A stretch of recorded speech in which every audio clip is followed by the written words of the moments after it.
جس نے سب سے بڑھ کر کرم کیا، ہم نے اس کے ساتھ کیا کیا؟ اس کا انکار کر دیا۔ تو اگر آپ دیکھیے تو شرف انسانیت کے خلاف، انسان کے اخلاقی وجود کے خلاف اتنا بڑے جرم کا ارتکاب نہیں ہو سکتا۔ یعنی اللہ تعالیٰ کا تو کچھ نہیں بگڑا، ہم نے اپنے بارے میں یہ بتا دیا کہ ہم اندھے ہیں، ہم بہرے ہیں، ہم گونگے ہیں، ہم اس دنیا کی سب سے بڑی سچائی کو نہیں دیکھ سکے۔ تو اللہ تعالیٰ نے اصل میں یہ جو سزا مقرر کی ہے شرک کی یا کفر کی، تو یہ بھی، لیکن یہ بھی سمجھ لیجئے کہ یہ ساری چیزیں جمع ہوتی ہیں قرآن مجید میں۔ اصل میں یہ بات جو بیان ہوئی ہے یہ ان لوگوں کے حوالے سے ہوئی ہے جن کے ساتھ سرکشی بھی جمع تھی۔ باقی تو ہر شخص کو پوچھا جائے گا، موقع دیا جائے گا، عذر کہا جائے گا پیش کرنا ہے تو کر دو، اسے اپنے آپ کو ڈیفینڈ کرنا ہوگا۔ قرآن مجید کے حوالے سے پچھلی دفعہ بھی میں نے یہ توجہ دلائی تھی کہ دیکھیے قرآن مجید کی ہدایت یوں تو ابدی ہدایت ہے، ہر دور کے لیے ہدایت ہے، لیکن قرآن مجید میں کچھ فیصلے بھی نازل ہوئے ہیں۔ یہ فیصلے اصل میں رسول اللہ صلی اللہ علیہ وسلم کی قوم کے لیے ہیں، جن کے درمیان اللہ کے رسول آئے تھے، موجود تھے، ان کو براہ راست رہنمائی کر رہے تھے، گویا کہ خدا ان کے درمیان عدالت کر رہا تھا۔ معجزے تھے جو ظاہر ہو رہے تھے، یعنی قرآن مجید خود معجزہ تھا، خود مانتے تھے وہ کہ یہ تو معجزہ، اس کو تو جواب نہیں دیا جا سکتا، سمجھتے تھے سب کچھ، اس کے باوجود سرکشی کے اوپر آمادہ تھے۔ تو قرآن مجید نے اپنے جو فیصلے سنائے ہیں وہ اسی حوالے سے سنائے ہیں، گرچہ قرآن مجید نے دو مقامات کے اوپر سورہ انعام میں، سورہ ہود میں یہ اشارہ کر دیا ہے کہ یہ جو خلود فی النار ہے تو یہ بھی اللہ تعالیٰ کی مشیت کے اوپر موقوف ہے۔ کسی موقع پر وہ محسوس کریں گے کہ بس ٹھیک ہے بہت ہو گیا تو وہ ختم کر دیں گے۔ تو یہ بات بھی واضح رہنی چاہیے کہ ایسا نہیں ہے کہ یہ بھی جنت کی طرح ہمیشہ باقی رہے گا، اس کا معاملہ اللہ تعالیٰ کی مشیت کے اوپر موقوف ہے۔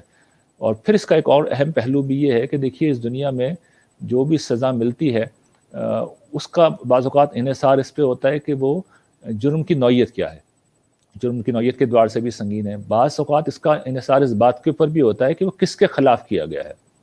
یعنی میں اس کو مختلف مثالوں سے سمجھاتا ہوں۔ ایک آدمی بد کردار ہے، اس نے کہیں زنا کیا ہے تو بہرحال جرم ہے، لیکن یہی کام اگر یہی حرکت اس نے اپنی کسی محرم خاتون کے خلاف کر دی ہے تو ظاہر ہے اب وہ شناعت بہت شدید ہو جائے گی۔ آپ اگر اپنے والد کسی سے لڑتے ہیں، ایک غلط بات ہے، والد صاحب کے خلاف کھڑے ہو جاتے ہیں، بڑا مسئلہ ہے، حکومت وقت کو چیلنج کر دیتے ہیں تو حکومت نے تو آپ کی طبیعت ٹھیک کر دینی ہے۔ تو شرک اور کفر اصل میں اللہ تعالیٰ کے خلاف بغاوت ہے، اور اللہ تعالیٰ جتنی عظیم ہستی ہے، جتنی بلند ہستی ہیں، تو وہ اگر بہت تھوڑی سی بھی اس کی سزا دیں تو وہ انسانوں کے لیے بہت ہے۔ یہ جو جہنم ہے یہ بہت تھوڑی سزا ہے اللہ تعالیٰ کی عظمت کے لحاظ سے۔ یہ میں بھی واضح کر دوں کہ قرآن مجید نے جہنم کی جو سزائیں بیان کی ہیں یہ زیادہ سے زیادہ سزائیں ہیں، اور جنت کی جو نعمتیں بیان کی ہیں کم سے کم نعمتیں ہیں۔ تو اللہ تعالیٰ دینے کے معاملے میں بہت فیاض ہے، بہت فیاض ہے۔ سزا کے معاملے میں وہ ہلکی سے ہلکی سزا بیان کرتے ہیں، جو آگ واگ جس کا ذکر کیا گیا ہے بہت ہلکی سزا ہے، یعنی اللہ تعالیٰ اس سے زیادہ دے سکتے ہیں، اس سے زیادہ قدرت رکھتے ہیں۔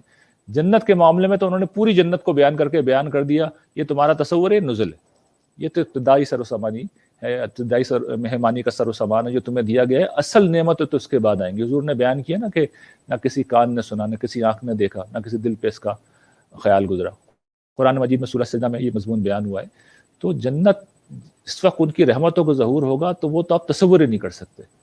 جہنم جو ہے وہ بہت تھوڑی سی سزا ہے، اچھا ہمیں زیادہ لگتی ہے تو اب اس کا کیا کیا جائے، ہم اتنے کمزور ہیں تو ہمیں سوچنا چاہیے نا کہ ہم کتنے کمزور ہیں، سامنے کتنی بڑی ہستی ہے، کم سے کم سوچ لیں کہ ہم کس کے خلاف کھڑے ہوئے ہیں۔ تو میں ایک توجہ دلاتا ہوں ہمیشہ کہ اگر خدا کو دیکھنا ہے تو ذرا کائنات کو دیکھ لیں، آپ کو اندازہ ہو جائے گا who you are dealing with، آپ کا معاملہ کس سے پڑ گیا ہے۔ بالکل، اور یہاں پہ یہ چیز بھی ہائی لائٹ ہمیں کرنی چاہیے کہ ابدی موت تو سب سے بڑی ایک سزا ہے، یعنی کہ اہل جہنم، اللہ تعالیٰ کہتے ہیں جہنم میری مشیت پہ قائم ہے اور اللہ تعالیٰ جو چاہتا ہے کر گزرتا ہے۔ تو اکثر لوگ یہ سمجھتے ہیں کہ جہنم کو موت دے دینا ہمیشہ کی، اور ان کے باسیوں کو جو ورسٹ ہوں گے ان کو بھی ہمیشہ کی موت دے دینا کسی قسم کی رعایت ہے۔ یعنی کہ ہم تصور نہیں کر سکتے کہ میں آج ایگزسٹ کرتا ہوں اور میں اب ہمیشہ کے لیے ایگزسٹ نہیں کروں گا، انکانشس، یعنی کہ کائنات 13 ارب سال سے ہے، میں تو نہیں تھا، مجھے پتہ ہی نہیں تھا، میں تو پچھلے کچھ سالوں میں پیدا ہوں۔ ابدی موت جو ہے وہ تو اللہ تعالیٰ کی میرے خیال سب سے ورس سزا جو ہے اہل جہنم کے لیے بھی، وہ ابدی موت ہو سکتی ہے۔ تو یہ کوئی لوگ غلط تصور قائم کر لیتے ہیں کہ کوئی رعایت ہے کہ نہیں کیا مطلب جہنم کیسے ختم ہو سکتی ہے ہمیشہ کے لیے، ابدی موت کیوں دیں گے اللہ تعالیٰ ان کو، وہ تو سب سے بڑی سزا ہوگی۔ اور اس کے مرتکب لوگ اگر ہم لوگ صحیح سمجھ پائیں، جو سن بھی رہے ہیں لوگ، وہ ورسٹ آف دا ورسٹ ہوں گے جن کو غلطی نہیں لگی. یہ بھی آخر میں ہائی لائٹ کر دیجئے کہ اللہ تعالیٰ کبھی بھی, ہم کیونکہ علمی مباحث میں بھی بہت پڑھتا تھا ایک زمانے میں, کسی کو جنرلی علمی غلطی لگ گئی, عملی غلطی لگ گئی, یعنی کہ قیامت کے دن ایک پورا پروسیس ہوگا احتساب کا. یہ تو نہیں کہ 3-4 باتوں پہ جہنم اور جنت کے فیصلے ہوں گے. غلطی کے اوپر اللہ تعالیٰ کبھی مواخذہ نہیں کریں گے. یہ وہ لوگ نہیں ہیں جن کو غلطیاں لگی ہیں, یہ وہ لوگ ہیں جو وہی آپ نے بات کی کہ تکبر اور خواہش پرستی کی راہ میں اتنے آگے چلے گئے کہ باقی سب کچھ پیچھے چھوڑ دیا. غلطی پہ اللہ تعالیٰ سزا نہیں دیں گے. اور آخر میں ہمارے پاس 5 منٹ اور ہیں, بتائیے گا کہ جو لوگ سن رہے ہیں وہ اس ہستی کو کیسے اپروچ کریں, کیونکہ اکثر یہ چیز سامنے آتی کہ لوگ کہتے ہیں کہ ہم جاننا چاہتے ہیں کہ حق کیا ہے لیکن سمجھ نہیں آتا, بیکاز آج کل انفارمیشن کا دور ہے. آپ ایک بات سنتے ہیں, آپ یوٹیوب پہ وہ لکھیں گے تو اس کے کچھ 10 کاؤنٹرز آپ کے سامنے آ جاتے ہیں, تو ان اے وے آپ گم ہو جاتے ہیں اس انفارمیشن کی یلغار کے اندر. تو 2 چیزیں, ایک تو وہ پروردگار غلطی کے اوپر مواخذہ نہیں کریں گے, اور دوسرا اس پہ بھی روشنی ڈالیے گا کہ اب جو سن رہے ہیں وہ لوگ وہ کیسے اس پروردگار کو اپروچ کریں. دیکھیے میں نے ابھی عرض کیا تھا کہ جہنم کی جو سزائیں قرآن مجید میں بیان ہوئی ہیں وہ ایکسٹریم ہے, یعنی اس کے بعد اس سے ہلکے چیزیں ہوں گی. یعنی اس کے بعد ظاہر بات ہے جتنے بھی لوگ ہیں ہر طرح کے مجرم ہیں تو ان کو اس سے ہلکا معاملہ دیا جائے گا. یہ جو آپ غلطی کہہ رہے ہیں اس کے بارے میں تو رسول اللہ صلی اللہ علیہ وسلم نے ایک حدیث میں اس کو واضح بھی کر دیا ہے کہ اگر کوئی شخص اخلاص نیت کے ساتھ کوئی فیصلہ کرتا ہے اور اسے غلطی لگ جاتی ہے تو اس کے لیے ایک اجر ہے ورنہ دوہرا اجر ہے. تو اخلاص نیت ہے, ایک شخص اللہ کے ساتھ مخلص ہے اور دین میں کوئی اس کی بات, اس کا نقطہ نظر اگر غلط ہو گیا ہے تو پھر اس کے لیے ایک اجر ہے. اگر آپ کی غلطی سے مراد یہ تھی کہ کوئی گناہ کا ارتکاب کر دیا ہے تو حضور یہ فرماتے ہیں کہ اگر سچے مومن ہو تو تمہیں کانٹا بھی چبھتا ہے تو تمہارے گناہ اللہ تعالیٰ اسی دنیا میں معاف کرتے چلے جاتے ہیں. دنیا کی سختیاں بھی کفارے کا سبب بن جاتی ہیں. بہت سے لوگ ہوں گے جن کو اللہ تعالیٰ جو برزخ میں جو کچھ ان کے ساتھ معاملہ ہوگا اس کی بنیاد پہ چھوڑ دیں گے. بہت سے لوگ ہوں گے جن کو حشر کے میدان میں اللہ تعالیٰ, اس پہ کسی اور موضوع, اس پہ تفصیل سے ہم موضوع بات کریں گے, حشر کے دن کیا ہوگا جنت جہنم پہ, اس روز میں واضح کر دوں گا. لیکن بہت سے لوگوں کو اللہ تعالیٰ حشر میں جو کھڑا رکھیں گے تو وہ بھی اصل میں معاف کرنے کا پروسیس ہی ہوگا ان کا, وہ معاف کر رہے ہوں گے. تو جہنم میں تو آخر میں انتہائی بدنصیب لوگ جا رہے ہوں گے جو جن کے پاس معافی کی کوئی گنجائش ہی نہیں ہوگی اور جو بدترین گناہوں کا اور جرائم کا جو ارتکاب کریں گے. تو یہ بات, لیکن میں ہمیشہ توجہ ہی دلاتا ہوں کہ دیکھیے ہم کمزور لوگ ہیں, ہم تو سوئی کا چبھنا برداشت نہیں کر سکتے. تو یہ جو اس طرح کی باتیں سن کے اپنے آپ کو کوئی بہت زیادہ مارجن نہیں دینا چاہیے. ہم سوئی کا چبھنا برداشت نہیں کر سکتے. میں توجہ دلاتا ہوں کبھی چولہے کے پاس جا کے کھڑے ہوں اور اپنے ہاتھ کو جو ہے ذرا آگ کے اوپر لہرائیں, کتنی دیر تک آپ برداشت کر سکتے ہیں؟ تو ہم بالکل برداشت نہیں کر سکتے. ہم جون جولائی میں سورج کے نیچے کھڑے رہنا برداشت نہیں کر سکتے. تو اللہ تعالیٰ تو دیکھیے بہت ہی ہلکا معاملہ کریں گے, یہ میں عرض کر دوں. مسئلہ ہے کہ ہم وہ ہلکے معاملات بھی برداشت نہیں کر سکتے, یعنی ہم وہ ہلکے معاملات بھی برداشت نہیں کر سکتے. یہ آپ کے پہلے سوال کا جواب ہے. جو دوسری بات آپ نے ارشاد فرمائی, یہ میں نے جیسا کہ عرض کیا تھا, یہ جس وقت کوئی بندہ سراپت طلب بن جاتا ہے سچائی کے لیے, حق کے لیے, تو پھر یہ اللہ تعالیٰ کی غیرت کا مسئلہ ہوتا ہے. شرط یہ ہوتی ہے, دیکھیے بندہ, ہم لوگ کرتے کیا ہیں, ہم اپنا سینہ نہیں کھولتے, ہم اپنی خواہشات اور اپنے تعصبات سے اوپر اٹھنے کے لیے تیار نہیں ہوتے. آپ یہ 2 کام کر دیجئے, یہ فیصلہ کر لیجئے کہ پروردگار میرے لیے اصل مسئلہ تو ہے, اصل میرے لیے اہمیت تیری ذات کی ہے, میرے فرقہ میرے لیے اہم نہیں ہے, میرے نظریات, میرے خیالات میرے لیے اہم نہیں ہے, میرا عالم میرے لیے اہم نہیں ہے, میرا گروہ میرے لیے اہم نہیں ہے, تو اہم ہے, تو مجھے سچائی دکھا دے. میں آپ کو یقین دلاتا ہوں کہ آپ کے لیے اسباب پیدا ہوتے چلے جائیں گے. آپ نے فرمایا کہ انٹرنیٹ پہ آپ ایک چیز ڈالیں گے 10,000 چیزیں آ جائیں گی, تو اللہ تعالیٰ آپ کو پن پوائنٹ کر کے صحیح چیز تک لے جائیں گے. اور دوسری بات میں یہ عرض کروں گا کہ دیکھیے ہم جس طرح عمل کے امتحان میں ہیں, اس کو سمجھنا چاہیے ہم فکر کے امتحان میں بھی ہیں. تو سچائی اگر 2 دن میں نہیں مل رہی, ایک انٹرنیٹ پہ آپ نے سرچ ڈالی اور اس اگلے لمحے میں نہیں مل رہی, تو بھیا تھوڑی سی محنت کر لیں, کچھ عرصے تک محنت کر لیں, آپ 1 2 سال لے لیں. 2 4 5 ہی نقطہ ہائے نظر اس امت میں موجود ہیں, اور پوری دنیا کے اندر بھی 5 6 7 مذاہب بھی موجود ہیں. ان سب کی تحقیق کرنے میں جب میں نے اپنی زندگی میں اس پروسیس سے میں گزرا تھا تو ہارڈلی 2 2.5 سال لگے تھے مجھے. 2 2.5 سال میں پہنچ گیا تھا. یعنی اس پورے پروسیس سے گزرتے ہوئے, ایک چیز کو پڑھتے ہوئے, سارے مذاہب عالم کو دیکھا, سارے فرقوں کو دیکھا, سارے نظریات کو دیکھا. ہارڈلی 2 سے 2.5 سال کے اندر میں قرآن مجید پہ آگے فل اسٹاپ کر دیا تھا. اس سے زیادہ وقت کسی صاحب مطالعہ آدمی کو اس سے زیادہ وقت نہیں لگے گا. بہت ہوا تو اتنا وقت لگا, اور میں بہت چھوٹا تھا اس ایج کے اندر, یعنی کہ اتنی سمجھ نہیں تھی, لیکن پھر بھی پہنچ گیا تھا. تو آدمی اگر سنجیدگی کے ساتھ کوشش کرے تو وہ حق کو پا لیتا ہے. اور آخری بات یہ کہ اگر فرض کر لیں نہیں بھی پا سکا, اگر وہ سنسیئر تھا, اس حال میں اسے موت آ گئی, تو اللہ تعالیٰ اسے حق کا سچا طلبگار اسی طور پہ اٹھائیں گے, اسی یہ طور حق پہ کے اٹھائیں گے. طلبگار بڑی تھے. بڑی اچھی بات کی اینڈ پہ یہی میں ریکویسٹ کرنا چاہوں گا, جہاں جہاں تک میری اور ریحان بھائی کی آواز پہنچ رہی ہے, کہ دیکھیں موت آنی ہے, بڑے کم عرصے بعد آنی ہے. اس سوال کو اللہ تعالیٰ کو, ہونے یا نہ ہونے کو, موت کے بعد زندگی ہونے یا نہ ہونے کو, تھوڑا سا اپنی زندگی کا مسئلہ بنا لیں, تھوڑا عرصہ مسئلہ بنا لیں, اس سوال کو اہمیت دیں, اس پہ وقت لگائیں. بیکاز دیکھیں موت تو آنی ہے نا, چاہے آپ ملحد بھی ہوں یا آپ نہ بھی مانیں, یہ تو فیکٹ ہے نا کہ موت آ رہی ہے اور بڑی تیزی سے آ رہی ہے. تو اس سوال کو تھوڑی سی زندگی کی مصروفیات سے ٹائم نکالیں, روز کی بنیاد پہ. دیکھیں جیسے آپ جم جاتے ہیں 2 گھنٹے, تو آپ یہ بھی سمجھیں کہ میری علم کی جم ہے, کہ آپ بیٹھیں اور اس سوال کو اہمیت دیں, اس کو زندگی کا, اور تھوڑا آگے بڑھ کے اگر مقصد ہی بنا لیں تو کیا ہی بات ہے, پھر تو آپ مطلب اس بادشاہی کے لیے کوالیفائی کر سکتے ہیں. تو give time to these questions, because death is coming, death is a full stop, وہ ساروں کے لیے ہے. اور دوسرا, میں ہمیشہ یہ سوچتا تھا کہ اللہ تعالیٰ کیوں ساروں کو ہدایت نہیں دیتے اس طرح. دیکھیں اللہ تعالیٰ بڑے غیرت مند ہیں اپنی ہدایت کے معاملے میں. یہ وہی بات ہوگی نا, جیسے آپ نے کہا تھا, میرے خیال ہے کہ اگر مجھے پیاس لگی ہی نہیں تو میرے سامنے آپ بہترین ٹھنڈا پانی کا گلاس رکھ دیں گے, میرے لیے اس کی اہمیت نہیں ہوگی. تو اگر آپ طلبگار ہی نہیں ہیں اس اٹرنل لائف کے, اگر آپ طلبگار ہی نہیں ہیں ہدایت کے, یا پرسسٹنس نہیں ہے اس طلب کے اندر, تو اللہ تعالیٰ بھی پھر بہت غیرت مند ہیں, کیونکہ ریوارڈ بہت بڑا ہے. ابدی زندگی, ابدی بادشاہی, بہت بڑا ریوارڈ ہے.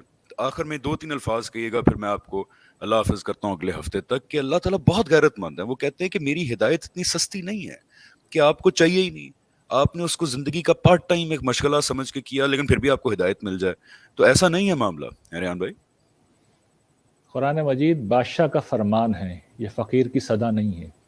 بالکل آسمان و زمین کے مالک کا یہ کلام ہے. یہ عزت اللہ تعالیٰ نے کسی مخلوق کو نہیں دی, اس طرح اسے مخاطب کریں. ہم اگر اتنی زحمت کرنے کے لیے بھی تیار نہیں ہیں کہ ہمارا آقا ہم سے مخاطب ہوا ہے, ہم سننے کے لیے بھی تیار نہیں ہیں, تو یہ خدا کی غیرت بہت بڑی ہے. پھر آپ کو ہدایت نہیں ملے گی, پھر نہیں ملے گی. بے شک, بے شک. اور قرآن میں بار بار آتا ہے کہ بہت کم لوگ ہوں گے جو قیامت کے دن میرٹ کے اوپر شاید ریوارڈ لیں. باقی اللہ کی رحمت بڑی وسیع ہے, ہو سکتا ہے بہت سارے لوگ چلے جائیں, لیکن یہ قرآن خود کہتا ہے کہ کم لوگ ہی ہیں جو شکر گزار ہوتے ہیں. تو آئیے ہم اس کم لوگوں کی تعداد میں کوشش کریں شامل ہوں, کہ جو اللہ تعالیٰ کا جب سامنا ہو تو ہم کوئی اچھے حالات میں پائے جائیں. ریحان بھائی بہت شکریہ, آج کا سیشن بہت زبردست تھا.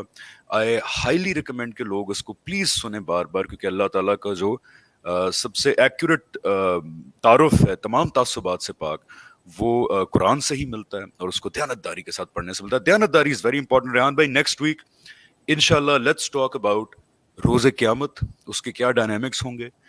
جن لوگوں نے جب زندگی شروع ہوگی پڑھی ہے وہ اس سے پہلے ہی تعارف رکھتے ہیں, لیکن ایک فیکچول ہم بات کریں گے گھنٹے سوا گھنٹے کی, کہ قیامت کے دن کے کیا ڈائنامکس ہوں گے اور اس کی کس طرح ہم مزید تیاری کر سکتے ہیں اس پروردگار کے سامنے حاضری کی. So thank you so much Rehan بھائی, اٹس آلویز اے پلیزر, بہت اینڈ شکریہ جی, لوکنگ بہت فارورڈ عنایت. لوکنگ انشاءاللہ فارورڈ ٹو نیکسٹ ویک انشاءاللہ. اوکے ریحان بھائی, اللہ انشاءاللہ. حافظ. Thank you very much. اللہ حافظ.